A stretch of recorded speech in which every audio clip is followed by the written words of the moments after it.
All of us have fears, but the key here is how to deal with these fears. There are 10 internal fears that can actually sabotage you, that can stop you from achieving your goals. And I still remember back in 2015, I went through a panic attack. I could not sleep for 2 weeks. I was not taking care of my body, and all the anxieties kicked in. Fear of the unknown, fear of losing a loved one, fear of death, fear of how will my business grow, fear of not having money. And all of these things really crippled me and put me into a cocoon, and I had to really come out of it. And thanks to success Gyan, thanks to personal development, I was able to bounce back and grow my business.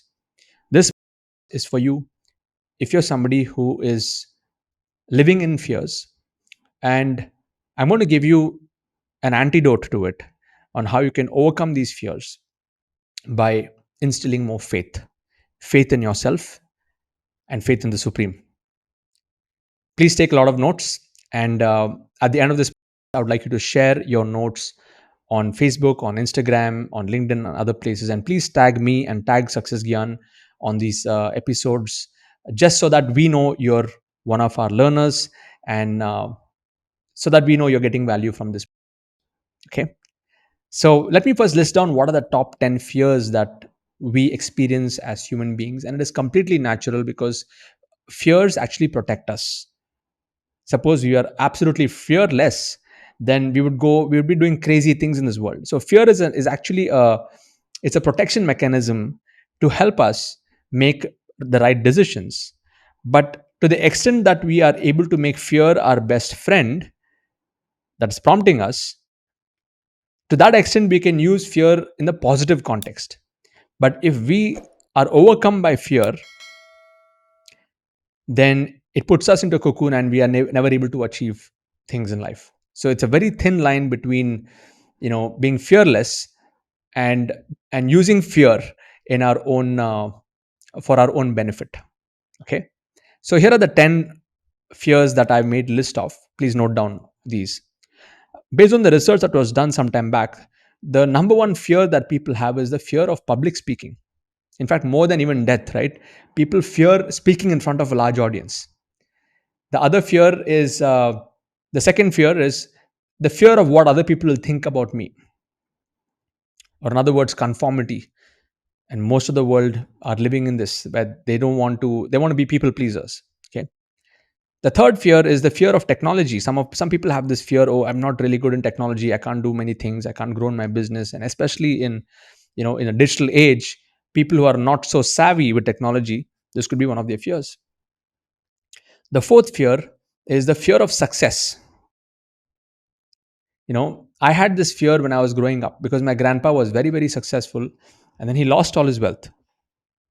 And I had to start again from ground zero to again start building the wealth for my family. And one of my initial fears in my business was, if I become very successful, will I also lose the wealth like grandpa? I mean, I had that question. So I was not really going all out. And at a subconscious level, I had the fear of success. Many people have fear of failure, but I had the fear of success. And thanks to Success Gyan, thanks to the different events that I've attended, I was able to overcome that. And I was able to make peace within myself that my story is a different story. It does not have to be the same pattern and the same story as my grandpa's story. The fifth fear is the fear of failure. No, and this is like the big one, and this is instilled right in our school days, in the schooling system, where we are not allowed to make mistakes. And you fail your exam, you fail. It's like you're a failure. If somebody fails their exam, they're tagged as a failure in life. So a lot of people fear failure and they want to be perfect. But in essence, if you see, the most successful people in the world today are the ones who have failed the most number of times, and they've learned from those failures. In other words, you got to fail fast, fail forward. The sixth internal fear that people face are the fear of not having enough money.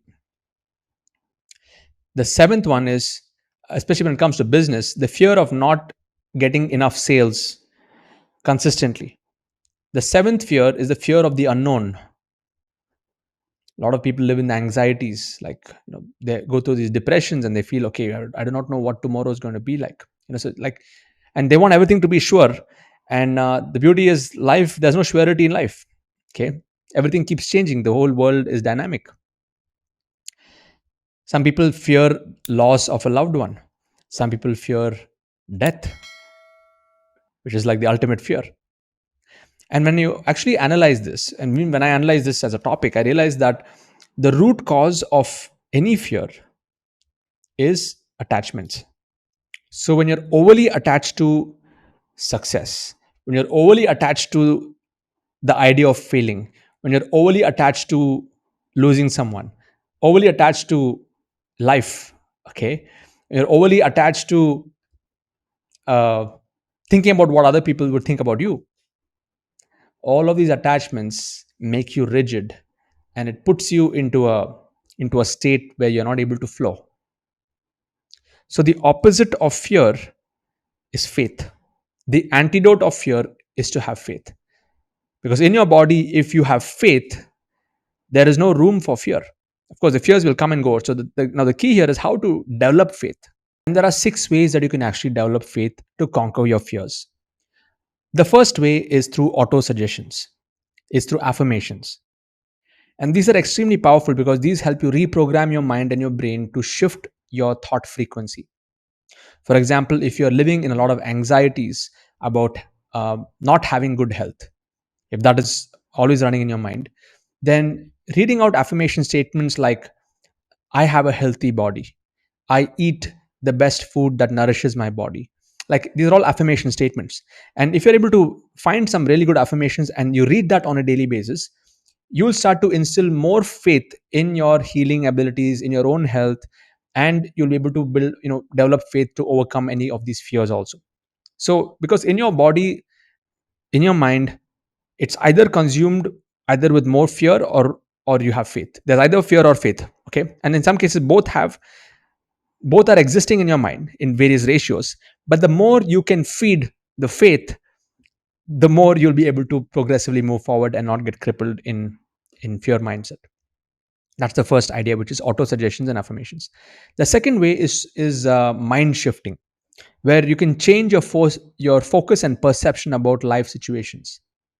For example, if somebody has cheated you in some part of life, one path you can take is you just blame that person, you blame the situation, you blame yourself for that, and you really beat yourself for being cheated, and you'll start living your life where you're just replaying that same thought again and again and again, and that's like an example of going in the downward spiral of life.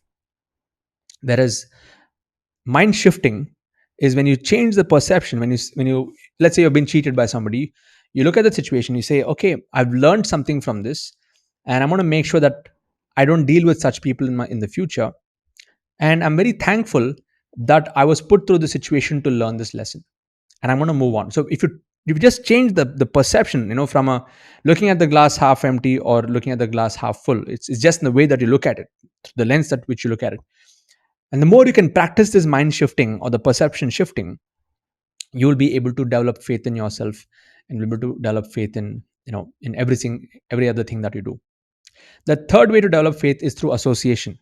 When you surround yourself with like-minded people who have the similar goals and values as you'll be able to grow much faster.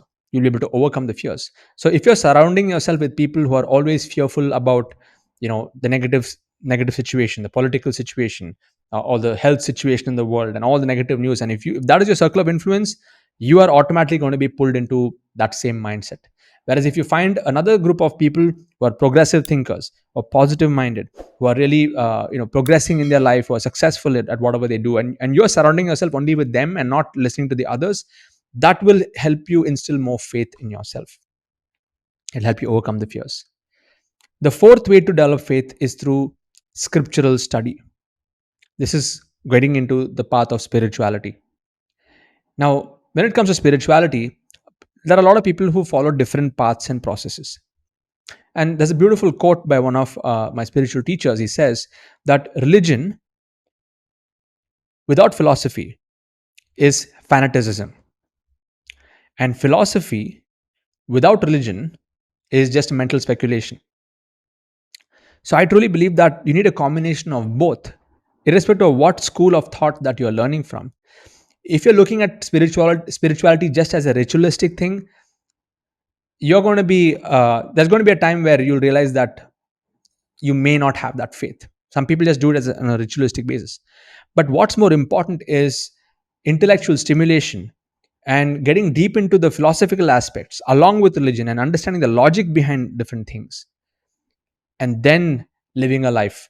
Because when you get into spirituality, you'll realize that how small you are in this entire design of the universe, and it'll also give you a very different perspective to things.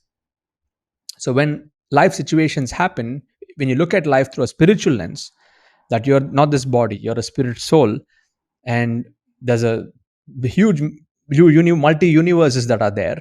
When you're able to look at that worldview of things, then the small situations will not affect you. But for you to have that kind of a vision, you need to develop more. You need to study spirituality. You got to study the scriptures and discuss with fellow members. And it's not just about skimming through books and saying that you've finished this or finished that. I know people who have read the Gita for like 40 years and still they find new insights whenever they read it again. And I've also, when I got into spiritual studies, the first 11 chapters of the Gita, every single verse, I've read that, I've discussed with fellow my peers, we debated on those topics. And I realized by me doing this, through the intellectual stimulation of these concepts, my faith in religion and spirituality went to a whole new level. I was not just a believer just for the sake of saying I'm a believer, but I had the logic behind it. Faith can only improve in religion and in scriptures when you have the philosophical inclination. So that's one more way to increase your faith. The fifth way to increase your faith to overcome fears is through surrender to the higher power, surrender to God, whichever form or process that you follow. Because surrender is an essential element, like a child, right? Is completely surrendered to the parent, and the child is not bothered about what it's going to get. It gets its food. Like I'm talking about a 2 3 year old child. If the child is his parents, it's completely surrendered, and the parents are able to take care of the child. Similarly, if you're able to build that kind of relationship with the supreme controller and God, where you're surrendering yourself completely to the higher force and power, that will help you build more faith in yourself, in the higher power, and that will help you reduce your anxieties and fears.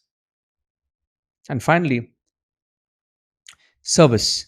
The more you serve people, the more you serve humanity.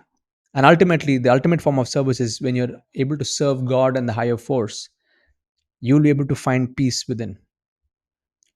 For example, when you pour water in the root of a tree, the branches get nourished, the leaves get nourished. Similarly, when you are able to serve the higher force, in whichever form or process that you follow and believe, you will start to connect with that, and everything else will start to fall into place. And this is not just mere lip service.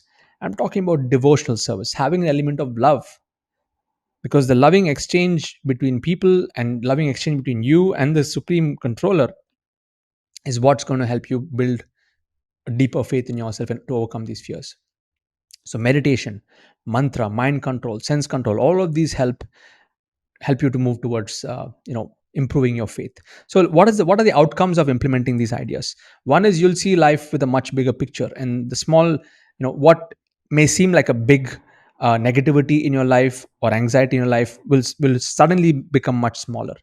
Okay, you'll start to let go of all the petty issues. You will not take things to heart, and you'll not take people also to heart. Okay, you will start to perform your duties in the right consciousness with detachment, and you will also start getting more closer to yourself within and the supreme consciousness.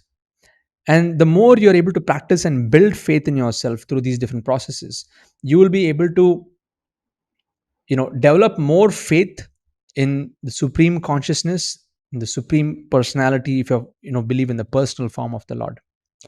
So I want to reiterate that child example. A child is completely dependent on the parent and does not bother about what it's going to get the next day, how it's going to eat, how it's going to change his dress. Everything is taken care of. Similarly, the more we get dependent on the higher power, that is the antidote to building faith to overcome fears. And when you are living that lifestyle, when you're consciously living every single day, you'll be guided internally. You'll develop your intuitive capacities to make better decisions, and you'll live a more conscious life. I hope this podcast was useful, and I hope this gave you a perspective on how to deal with these internal fears. Fears are meant to help us. And when you make fear your friend, next time a fear enters your thought, you just pause and say, "Thank you, fear, for coming into my life to remind me on what I need to be cautious of." Put your hands around fear and keep walking in life with faith. Wish you all the best. I would love to read your comments. I would like you to share your comments on Facebook, on Instagram, LinkedIn, other places. Please tag me and tag Success Gyan so that we can stay engaged and we can read your comments even on social media. Wish you all the best and catch you in the next episode.